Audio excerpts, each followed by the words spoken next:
Bonjour, alors aujourd'hui on va faire une vidéo un petit peu différente de d'habitude. En fait je voudrais vous présenter un outil que j'ai créé qui s'appelle Terre et Humanité. Je vous mets le petit visuel ici. C'est un outil en fait qui permet de faire du brainstorming augmenté. Voilà, je vous en dis plus tout de suite après le générique.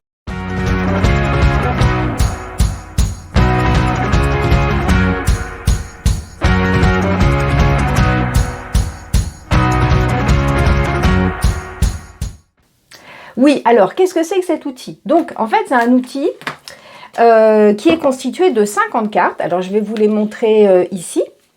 Alors c'est des cartes avec, là on est en noir et blanc, mais ce sont des cartes en fait en couleur qui sont très jolies, qui ont été, c'est pas moi qui les ai dessinées, elles ont été dessinées par un graphiste qui habite à 50 mètres à vol d'oiseau de chez moi.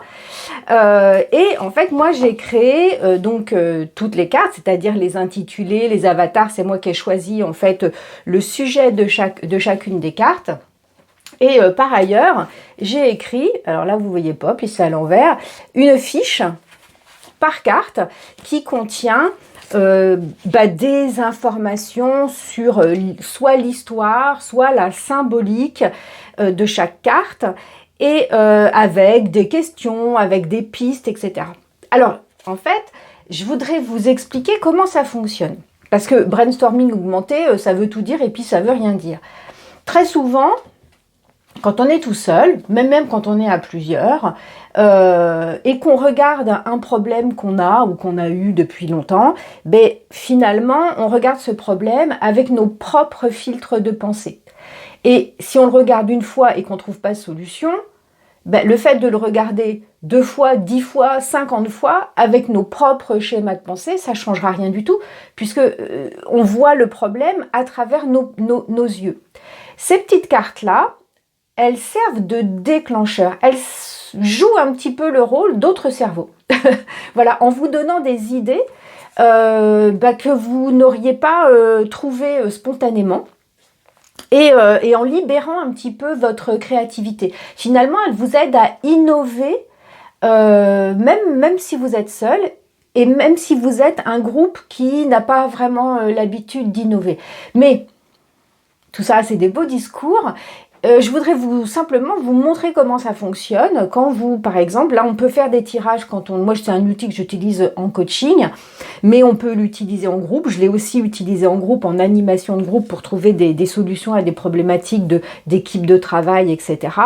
Mais on peut aussi l'utiliser seul et pour ça on va faire un exemple fictif. J'ai inventé un personnage, on va l'appeler Bérénice, mais ce personnage pourrait s'appeler Paul ou Mohamed ou n'importe quoi, on s'en fiche.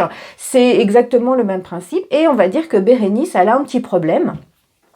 Et elle a envie d'essayer de résoudre ce problème en sortant de ses propres sentiers battus, on va dire, et en trouvant des solutions auxquelles elle n'aurait pas pensé. Alors, comment on joue? Alors oui, il faut quand même que je vous dise quel est le problème de Bérénice, parce que ça ne sert à rien autrement. Le problème de Bérénice, c'est par exemple que son voisin, j'invente au fur et à mesure, voilà, son voisin ne sort, son voisin de palier, en fait, il sort jamais les poubelles. C'est tout le temps elle qui se coltine à mettre le bac dans la rue, à le rentrer, etc. Bon, voilà. C'est un problème de voisinage qui est un petit problème. Alors elle pourrait tout simplement lui demander. Bon, mettons qu'elle lui a déjà demandé puis que ça fonctionne pas. Donc peut-être que la manière qu'elle a eue de le demander n'était pas une... Voilà, ou peut-être qu'il n'y pense jamais, peut-être que... Bon bref, on ne sait pas pourquoi, et à la limite, on s'en fiche de comprendre pourquoi le voisin ne sort pas les poubelles. Ce qu'on voudrait, la solution qu'on veut, c'est que à la fin, le voisin et Bérénice sortent les poubelles autant l'un que l'autre. Donc on va demander, on va pas demander aux petites cartes. Vous voyez, c'est marrant parce que ce sont des cartes, ça ressemble. Alors voilà, ça ressemble, je vous les mettrai en couleur, celles que je tire parce que quand même il faut profiter des choses. Ça ressemble à des oracles, des cartes d'oracle, etc. C'est pas du tout des oracles, hein. Les cartes elles vont pas vous dire il faut faire ci, il faut faire ça. C'est vraiment des cartes ce sont des déclencheurs de votre esprit d'escalier. Vous voyez, ça va déclencher chez vous cette pensée divergente qui vous permet ben voilà, de sortir de vos propres représentations. Donc, bah, comment on joue? Oui, alors je parlais des oracles, mais c'est brouillon, hein, elle est brouillonne cette vidéo. Mais c'est pas très grave parce que vous allez comprendre en jouant. Oui, je parlais des oracles. J'ai rien du tout contre les oracles, sauf que ben, moi je travaille pas du tout avec des oracles. C'est pas du tout ma manière de faire. Voilà, moi j'ai une formation de psychologue au départ et puis on va dire de docteur en psychologie cognitive. Alors, c'est pas que je crois pas aux oracles, le problème il est pas là, c'est qu'en fait je n'utilise pas du tout ce genre d'outils pour travailler avec les gens que je coach ou avec les personnes que je forme. Mais c'est un très très bon outil d'animation collective et de facilitation en équipe, les cartes que j'ai créées. C'est la méthode de ce qu'on appelle des cartes projectives. Alors, les méthodes projectives, vous connaissez ça parce que vous connaissez tous les fameuses tâches de Rorschach. Je vous mettrai une image ici. Vous savez où à part, voilà. Mais en fait, les Rorschach, il utilisait ça à des fins, on va dire, diagnostiques et dans une démarche de psychologie clinique. Et c'est pas du tout mon cas. On peut utiliser les cartes projectives simplement pour stimuler cette espèce de créativité intérieure que nous possédons toutes et tous. Il n'y a pas que les artistes qui sont créatifs, il y a des tas de gens dans leur métier qui peuvent être des métiers extrêmement, on va dire, routiniers et méthodiques, qui font en fait preuve de créativité. Donc voilà, on se libère un petit peu de ce truc en se disant il n'y a que les artistes qui sont créatifs. Pas du tout. En plus, moi je suis même sûre qu'il y a même des artistes qui sont pas du tout créatifs, qui font que repomper des idées d'autres personnes. Enfin bon, bref. Alors, comment on fonctionne? Alors, on repose le cadre. Bérénice a un problème avec son voisin, il sort pas les poubelles et elle voudrait bien qu'il les sorte autant qu'elle. Ok. Donc je prends mes cartes, puis je vais les battre. Alors je les bats, en plus j'en fiche la moitié par terre. Bref, donc il y en a au moins la moitié qu'on verra pas. Et je vais en prendre une au hasard. Bon alors j'ai battu les cartes, là ouais, je les bats, hop, et voilà, il y en a une qui tombe encore, mais c'est pas grave, je vais pas prendre celle-ci. Et voyez, vous les voyez, moi j'en prends une totalement au hasard, clac, et je vais vous dire ce que c'est. Cette carte, c'est la salamandre. Alors je vais vous la mettre en couleur pendant tout le temps où je vais discuter.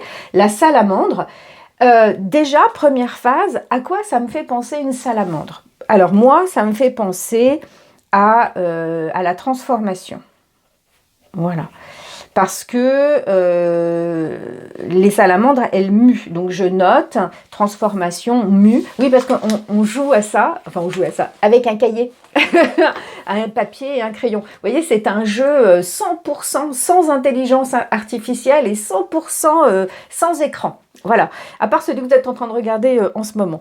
Donc, moi, je pense à ça, la transformation, la mue. À quoi ça me fait penser là? Les couleurs, là, on a du orange. Alors, je sais pas, peut-être que ça ne donnera rien, mais je note quand même orange. Une salamandre. Ah, ça me fait penser à un truc de sorcellerie, moi, la salamandre. Même si, sans doute, c'est faux, enfin je sais que c'est faux, mais bon voilà, c'est moi qui ai écrit les cartes, donc bon voilà. Sorcellerie, salamandre, ça c'est à la fois, c'est amphibie comme animal, ça va dans l'eau, mais ça va aussi sur terre, donc voilà ce que je sais de la salamandre. Qu'est-ce que je sais d'autre? C'est gluant, ouais, il y a un côté un peu gluant dans la salamandre. Donc, voilà, ça c'était la première phase. Je pense, voilà, je note un peu des idées comme ça en vrac qui me viennent quand je pense à la salamandre. Et puis, sur la carte que vous voyez ici, il y a un numéro. Le numéro de la salamandre, c'est le numéro 17. Donc, je vais prendre mes fiches. Et dans le jeu, évidemment, que j'ai créé, c'est sous forme de livret et pas sous forme de fiche. Et je vais prendre la fiche numéro 17 et je vais vous la lire. Et à partir de la fiche, ça va peut-être me donner d'autres idées. Parce que le but, ça serait que je trouve 2 idées, 2 pistes, on va dire, pour résoudre mon problème, le problème de Bérénice, par carte. Et je vais tirer, on va dire, 3 ou 4 cartes. On verra la durée de la vidéo. Il ne faut pas non plus que ça dure trop longtemps. Donc, la petite fiche salamandre. Alors, je vous la lis. Les salamandres sont de petits amphibiens que l'on retrouve un peu partout sur le globe dans les zones humides. elles ont la réputation de résister au feu, ce qui est totalement faux. Ce qui est vrai, par contre, c'est que grâce à de petites glandes situées derrière leurs yeux, elles délivrent un venin qui les protège des attaques. Dotée de particularités étonnantes, elle respire par la peau et a la capacité de régénérer ses membres manquants ou ses organes détruits. Elle a été choisie comme emblème par François Ier qui lui prêtait des pouvoirs magiques. La symbolique de cette carte est très forte puisqu'elle vous assure que vous saurez dépasser les obstacles et reconstituer vos forces après la bataille. Avancez sans peur sur votre chemin de vie, les ressources que vous utiliserez pour atteindre vos objectifs en ce moment ne se consumeront pas. Bien au contraire, c'est dans l'adversité que vous renforcerez vos compétences et développerez votre énergie. Les problèmes sont pour vous de véritables opportunités d'élévation. Bon, alors, qu'est-ce que je vais retenir de cette carte? Il y a des mots-clés que je vais retenir. Il y a par exemple le mot réputation. Je ne sais pas pourquoi, mais ça me parle. Il y a le mot venin. Il y a régénération.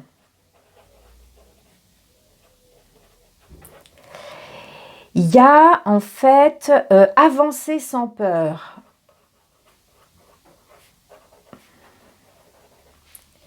Qu'est-ce qu'il y a d'autre? Renforcer vos compétences. C'est renforcer vos compétences dans l'adversité.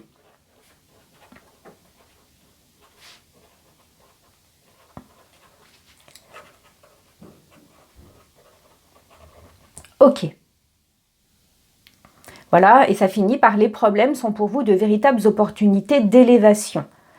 Donc, maintenant, on va essayer de revenir avec ce que j'ai relevé. On va essayer de revenir au problème de Bérénice. Bérénice, son problème, c'est que son voisin, en fait, ne sort pas la poubelle et qu'elle voudrait qu'elle le sorte. Alors moi, il y a des choses intéressantes. Alors, clairement, dans ce jeu, on ne se censure pas. C'est-à-dire, sur les pistes de solutions qu'on va élaborer, même si ce sont des pistes qui ne sont pas immédiatement, on va dire, concrétisables ou qui ne sont pas socialement concrétisables parce que ça ne se fait pas, etc., on s'en fiche. On va les noter quand même. Et vous savez quoi? En fait, dans chacune de ces pistes, il y aura sans doute l'idée de quelque chose de beaucoup plus intéressant plus tard et qu'on développera plus tard. Mais pour l'instant, on fait émerger des pistes. Alors moi, ce que je vois, par rapport à ce que j'ai, voilà, vous savez, transformation, mue, amphibie, avancée sans peur, venin, régénération, etc. Réputation, ça me fait penser à un truc complètement absurde, mais peu importe, c'est pas grave. Se dire que Bérénice, elle pourrait, comment dire, essayer de travailler sa réputation et de faire croire à son voisin qu'elle a des pouvoirs magiques. Voilà. Faire croire qu'elle a des pouvoirs magiques. Ça pourrait être ça. Ça pourrait être aussi lui faire croire que... alors ça, c'est là encore la réputation. Pourquoi je reste là-dessus? Je sais pas. Et je pourrais peut-être plutôt, puisqu'il me faut 2 idées par carte, il y avait l'idée de avancer sans peur et renforcer vos compétences dans l'adversité. De se dire, tiens, je vais en profiter de ce problème-là pour, par exemple, développer mes compétences en CNV. Alors, la CNV, c'est la communication non violente. Et donc, voilà, Bérénice se dit, moi je me mets vraiment à sa place, tiens, je vais me renseigner sur la communication non violente, je vais peut-être suivre un petit module de formation que je trouverai sur Internet, ça existe, j'en fais, donc bon, ça existe. Et du coup, comme exercice pratique, je vais utiliser cette chose-là. Alors voilà, communication non violente et exercice d'application, en gros, de quelque chose que je vais apprendre. Voilà, j'ai mes 2 idées. 1, faire croire à mon voisin que j'ai des pouvoirs magiques qui pourraient peut-être, et occultes, vous voyez, des pouvoirs magiques négatifs qui pourraient, ça va lui revenir comme un boomerang, en gros, s'il ne sort pas sa poubelle. Bon, voilà, c'est peut-être un petit peu tiré par les cheveux, mais on verra. Peut-être que, voilà, on le mettra en dernier, parce qu'évidemment, quand on a des idées, après, il faut les classer. Bon, pour l'instant, on n'est pas au classement, on est à l'émergence. Et deuxième idée, tiens, en profiter pour en apprendre plus sur la communication non violente et en faire un exercice pratique de ce problème-là. Donc, du coup, après, voilà, c'est cette idée de renforcer ses compétences. Ok? Bon, ben on va prendre une deuxième carte. Alors, deuxième carte, ben je vais battre les cartes, hein, voilà. Je pourrais aussi ne pas les battre et prendre celle du dessus. Hein. De toute façon, c'est le hasard, on s'en fiche, quoi. Moi, j'adore les trucs qui sont fondés sur le hasard. Et je pense pas, comme beaucoup de gens, qu'il n'y a pas de hasard. Oui, si, je pense qu'il y a du hasard. Et voilà. Alors, dans toutes les cartes, il y en a une qui était... Voilà, je vais prendre celle-ci. Je ne sais pas ce que c'est. Les jambes. Waouh!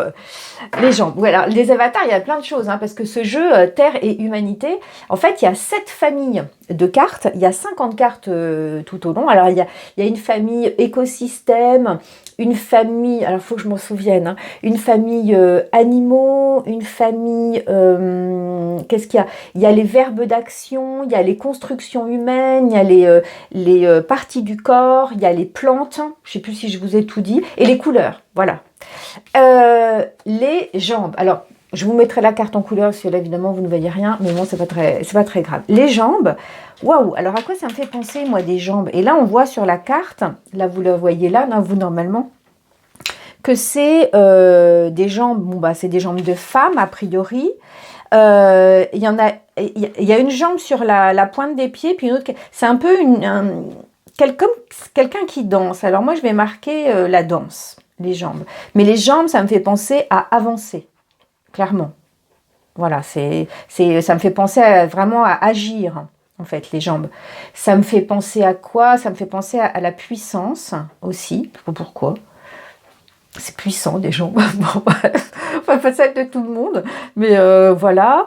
À quoi ça me fait penser d'autres? Des jambes. Là, ce sont des jambes nues. Ça me fait penser à l'articulation. Je ne sais pas si ça sera utile, hein, mais je le note. Ok. Et puis maintenant, je vais aller lire le petit texte qui correspond en fait à cette carte des jambes. Alors, c'est la carte numéro 28, hein, vous le voyez noté.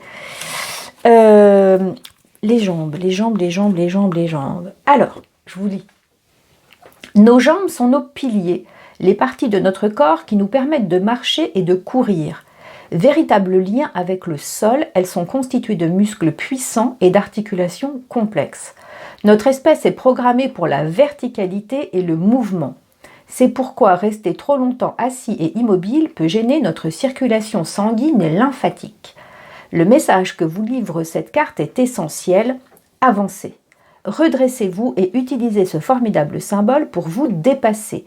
Vos projets de vie, quels qu'ils soient, ont besoin d'une motivation sans faille en ce moment. Progressez vers eux sans hésitation.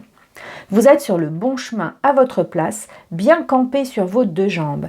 Quelles que soient vos décisions, vous ne vacillez plus. N'oubliez pas que vous marchez vers votre destin solide et affirmé. Ce n'est plus le moment de vous retourner sur le passé. Alors, tout de suite, moi, il y a quelque chose qui arrive dans ma tête, c'est vous savez, cette fameuse position là, de power, d'empowerment là, cette position où on a les 2 mains sur les hanches, qu'on est bien campé sur ses jambes et que vraiment on s'affirme en fait. Donc du coup, il y a l'idée de s'affirmer pour moi. Voilà, s'affirmer, donc s'affirmer face à son voisin sans doute. Qu'est-ce qu'il y a? Redressez-vous, donc redressez-vous. Se dépasser, il faut avancer, mais ça c'est des mots que j'avais déjà mis en fait. Solide, voilà, j'avais mis puissance, mais je peux rajouter solide. Alors il y avait le lien avec le sol. Le lien avec le sol, moi ça me fait penser à un truc terre à terre. Je sais pas. Voilà. Bon, on va essayer de trouver 2 solutions pour Bérénice. Alors, première solution, à quoi on pourrait penser? Alors oui, je ne vous ai pas dit, Mais dans les commentaires, vous pouvez aussi jouer. Et vous notez, vous, les idées que vous avez. Et on pourra les confronter. C'est génial, quoi. Comme ça, on pourrait même faire en groupe. Vous voyez? Donc, bref. Danse, avancer, agir, puissance, articulation, s'affirmer, redressez-vous, solide, terre à terre. Ben, clairement, moi, ça me fait penser à affronter le voisin. Une bonne fois pour toutes. Alors, je le note. Affronter le voisin une bonne fois pour toutes. Clairement, les deux mains sur les hanches, position d'empowerment, clac, on est bien, voilà. Et alors, empowerment, moi, ça fait penser aussi à Wonder Woman, et elle avait cette position, vous voyez, c'est vraiment la position Wonder Woman, hein, elle avait quoi, alors, vous voyez, c'est l'esprit d'escalier Wonder Woman, elle avait un lasso de vérité. Alors ça, moi, j'adorais cet outil de Wonder Woman.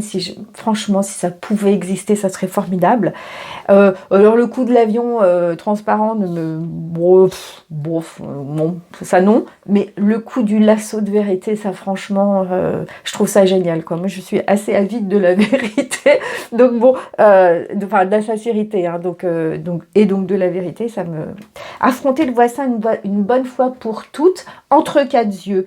Vous voyez, le choper un jour où il remonte l'escalier et se le choper entre quatre yeux. Ok, ma première idée.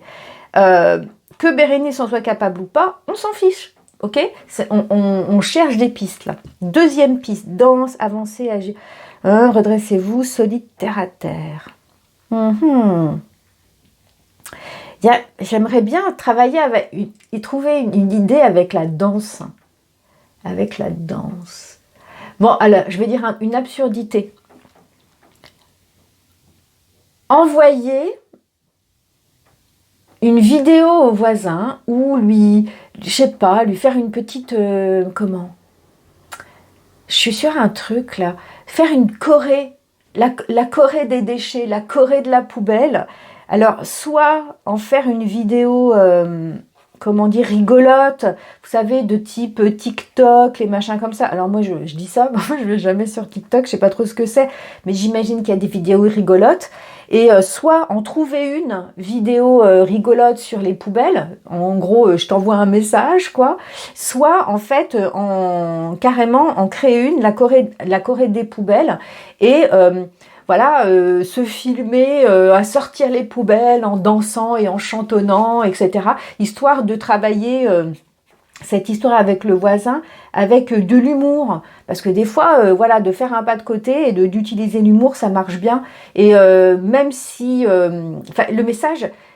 Vous voyez, même si c'est humoristique, au moins il s'en souviendra. Voilà, c'est ça, voilà, se filmer à sortir les poubelles en dansant et en chantant et lui envoyer, enfin voilà, faire un truc TikTok et lui envoyer, envoyer ça au voisin.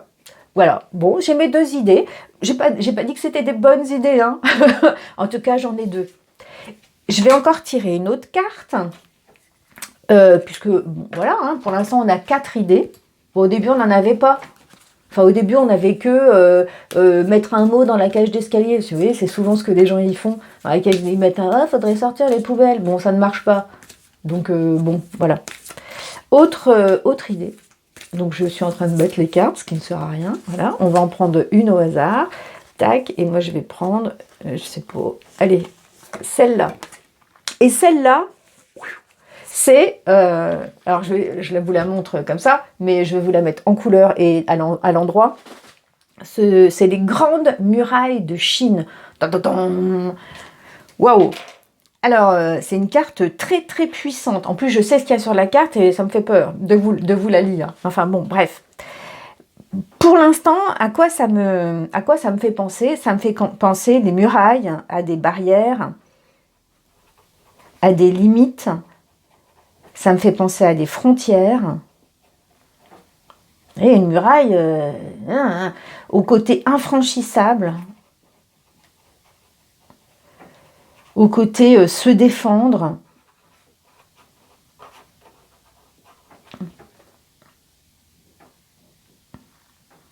À quoi d'autre?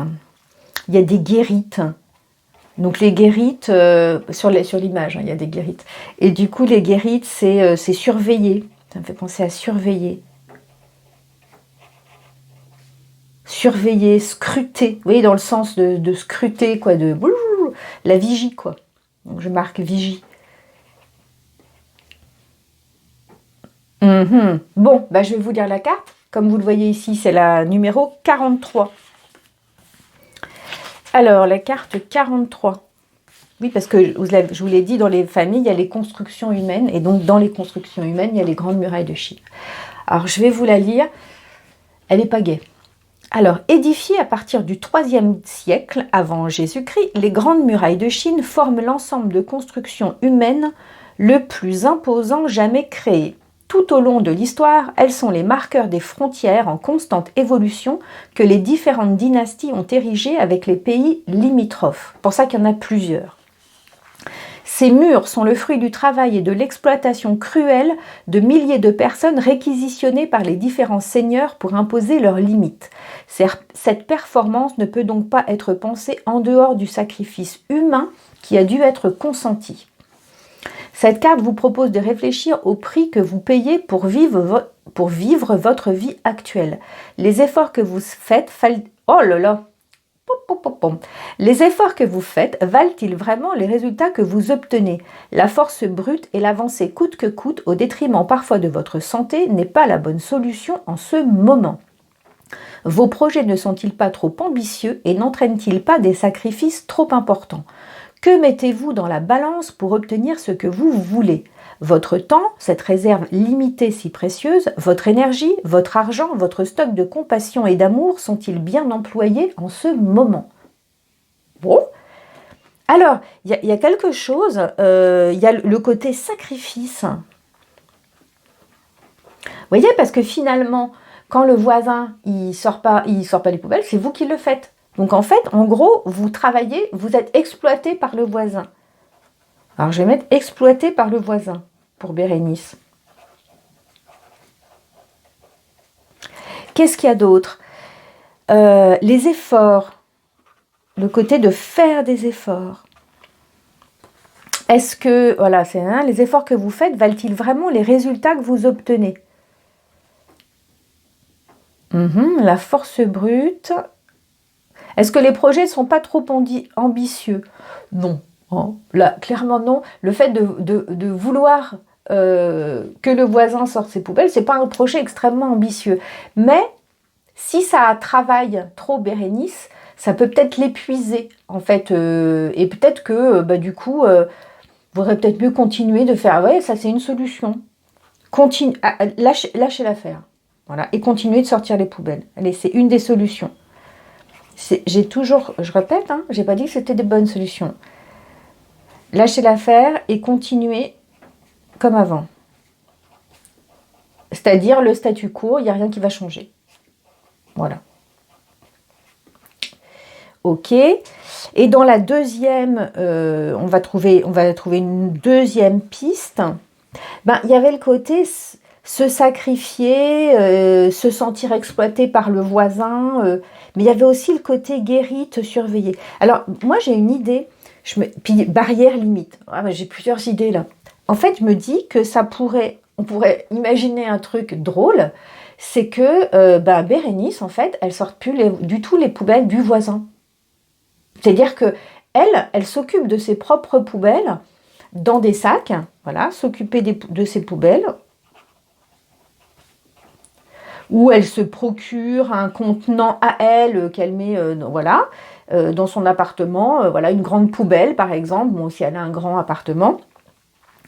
Mais du coup, elle ne s'occupe plus du tout des poubelles du voisin et elle ne sort pas ses poubelles à lui. Pourquoi pas? En gros, elle met des limites. Je sais pas. Bon. Une idée. Ça, c'était les barrières, les limites, les frontières, quoi. Le côté infranchissable. Après, il y avait le côté guérite, surveiller, scruter. Bon, elle pourrait, dès qu'elle voit le voisin, elle pourrait lui demander de sortir la poubelle. Dès qu'elle voit le voisin rentrer. Ouais. Alors ça, c'est coûteux, hein. Dans le sens... j'aimerais qu'elle soit tout le temps en train de regarder si le voisin rentre, machin. C'était affreux. C'est pas grave, c'est pas grave. Dès que le voisin rentre, lui demander de sortir les poubelles. En se disant, peut-être qu'un jour, il le fera lui-même sans que je lui demande. Bref. Et puis, il y avait le côté sacrifice exploité par le voisin. Et ben, elle pourrait aussi faire la pleureuse, quoi. Du style, oh, mais aller voir le voisin, on lui dit, ben ouais, mais tu vois, là, tu m'exploites, voilà, moi, je prends du temps, je fais ça pour nous deux, c'est pas normal, gna, gna, gna. En gros, elle fait ça pleureuse, elle fait ça ouin ouin, quoi. Et bon, il y a peu de chances que ça marche, mais bon, pourquoi pas? Voilà, allez, en fait, essayer de, comment dire, de jouer sur la corde sensible du voisin. Alors, il y a un truc qui marche des fois avec certaines personnes, c'est de dire moi j'y arrive pas, je suis trop faible, voilà, faire ça, voilà, je suis trop fragile, moi j'arrive plus à sortir les poubelles, j'ai mal au dos, j'ai mal là, faudrait que tu les sortes un peu pendant un moment, puis comme ça il prend l'habitude. Vous voyez, jouer sur cette corde-là en fait, jouer sa victime. Bon, c'est vraiment pas des solutions que j'apprécie pour moi, en tout cas dans ma vie, mais voilà. Je vais m'arrêter à 3/4 parce que là, ça fait déjà 31 minutes qu'on est en train de réfléchir à ce problème de Bérénice. Et finalement, mais comment vous dire, j'ai 1, 2, 3, 4, 5, 6, 7, 8 solutions. Et des solutions qui sont en dehors de « je mets une affiche dans le couloir ». Alors, ces solutions, elles ne sont pas toutes bonnes. Mais maintenant, on peut essayer de les classer. Alors, on va utiliser un critère. Le critère, ça peut être le plus faisable. Voilà, le truc que Bérénice se sent le plus en capacité de faire. Donc, on a... alors, je vous les rappelle. Hein, le pouvoir magique. Voilà.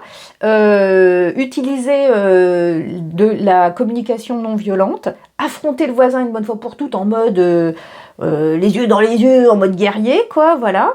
On a la chorégraphie genre TikTok avec la poubelle et utiliser l'humour.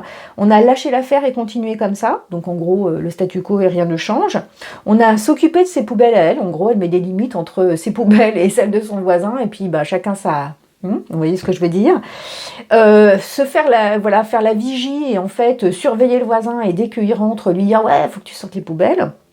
Ou faire sa pleureuse, sa ouin-ouin, voilà, faire sa victime, et parce qu'elle est trop fragile, trop faible, et qu'elle ne peut plus, parce qu'elle a mal au dos, sortir la poubelle. Ok. Bon, en fonction de Bérénice, on va les classer. Bon, on imagine que Bérénice, c'est pas une ouin-ouin, elle n'aime pas trop faire sa victime.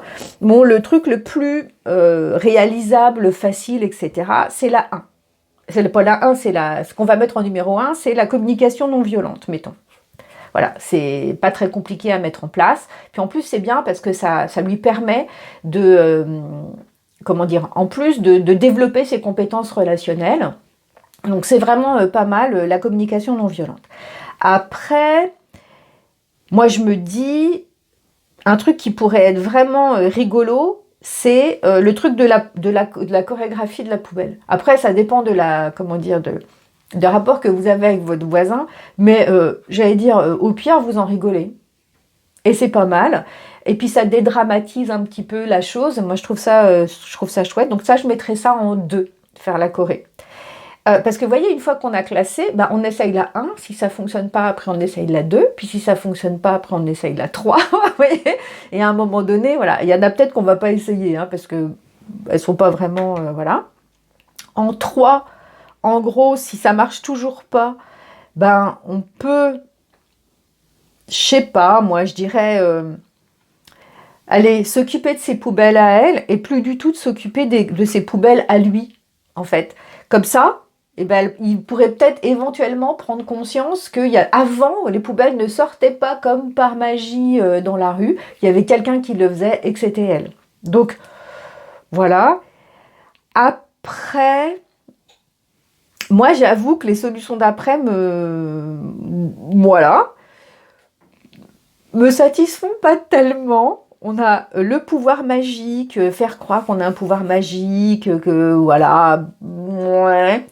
Affronter le voisin, ah bah si, on va mettre ça en 4. Affronter le voisin en mode guerrier, quoi. À la fin, enfin, je veux dire, quand on a fait les 3 premières, j'ai à un moment, faut qu'ils prennent conscience de la chose. Bon, lâcher l'affaire, ben non. Hein. Bon, allez, mettons-le en 5. Marche pas, ben, on lâche l'affaire et puis on attend que le voisin déménage. S'il déménage, c'est pas propriétaire. Et puis, bon, par contre, les autres, là, clairement, non. Dès que le voisin rentre, lui demander de sortir les poubelles, être derrière sa porte, là, comme ça, en mode vigie. Hein, non, moi, je la rejette, vraiment. Puis faire sa victime, faire sa pleureuse, ouais, pourquoi pas, quoi, mais... Bon, allez, on va la mettre en 6, mais franchement, moi, je la trouve pas très efficace. Donc, vous voyez, entre celle-là, que je trouve pas... voilà, et il y en a quand même 5 autres possibilités. Bon, c'est pas mal, on s'est bien amusé. Donc ça, en fait, ce processus, on peut l'utiliser pour tout. Pour trouver des idées originales de cadeaux, pour... je sais pas, par exemple, vous êtes freelance et vous savez plus comment trouver vos clients, et ben vous pouvez vous faire une petite session. Vous avez un problème avec votre chéri, vous avez un problème avec vos enfants, vous voyez, à chaque fois en fait que vous avez une problématique, soit une problématique récurrente, soit une problématique qui est toujours là malgré vos efforts, on va dire rationnels, bah faites le petit pas de côté. Avec Terre et Humanité, donc ces 50 cartes que j'ai créées, ben, je trouve que c'est une chouette solution. Moi, je l'utilise pour moi, je l'utilise en coaching, je vous l'ai dit, et je l'utilise en animation de groupe, dans des équipes ou dans des collectifs qui peuvent être des collectifs plus informels, et qui permettent vraiment de trouver des solutions concrètes. Donc, vous voyez, on a plusieurs phases dans le jeu. On ouvre les chakras, en gros. En fait, on stimule sa pensée divergente. Les cartes jouent comme des déclencheurs d'idées comme ça, un petit peu droite de gauche. Puis après, on revient à la problématique en essayant de transformer les idées, les mots-clés, etc. en idées de solutions sans se censurer. Et puis ensuite, on classe les solutions soit de la plus acceptable à la moins acceptable, qu'elle se soit socialement acceptable ou psychologiquement acceptable, enfin à vous de voilà. Mais ça pourrait être aussi des solutions, je ne sais pas si vous travaillez en équipe et que vous cherchez à développer des nouveaux produits, ou même tout seul avec des nouveaux produits, ben vous pourriez utiliser pas le critère forcément acceptable, mais le critère faisabilité, le critère prix, et du coup de classer vos solutions selon ces critères-là. Bon, après, il existe des outils pour faire du classement, que j'utilise aussi, qui s'appellent des matrices de décision, notamment, qui sont des outils très intéressants, hein, voilà, mais quand on fait un coaching à long terme. Moi, ça va plus de jouer avec vous. J'espère que vous aussi.